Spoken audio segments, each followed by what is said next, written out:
Сәлеметсіздер ме? Бүгін біз жүректің құрылысы мен қызметі және қан тамырларының түрлері жайлы айтамыз. Жүрек кеуде қуысында орналасқан, қанды айдайтын бұлшықетті мүше. Оның мөлшері шамамен жұдырықтай. Жүрек 4 қуыстан тұрады. Оң жүрекше денеден келген оттегі аз қанды қабылдайды, ал оң қарынша қанды өкпеге жібереді, ал сол жүрекше өкпеден келген оттегіге бай қанды қабылдайды. Және соңғысы сол қарынша қанды бүкіл денеге таратады. Жүректің қызметі. Жүректің негізгі қызметі қан айналымын қамтамасыз ету.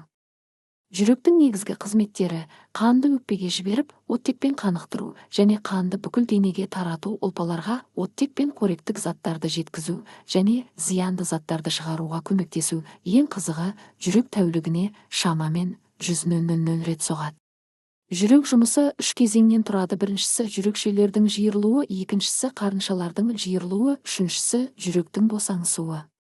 Қан тамырлары қанды жүректен мүшелерге және кері қарай тасымалдайтын түтікшелер. Олар 3 түрге бөлінеді.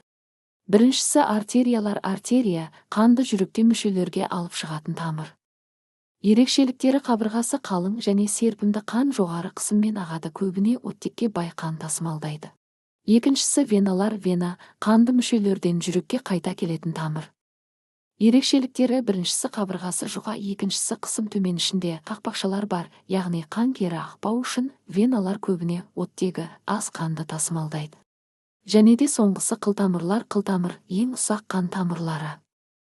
Олардың ерекшеліктері: артерия мен венаны жалғайды және оның қабырғасы бір қабатты және зат алмасу осы жерде жүреді. Қан мен ұлпа арасында оттек, қоректік заттар.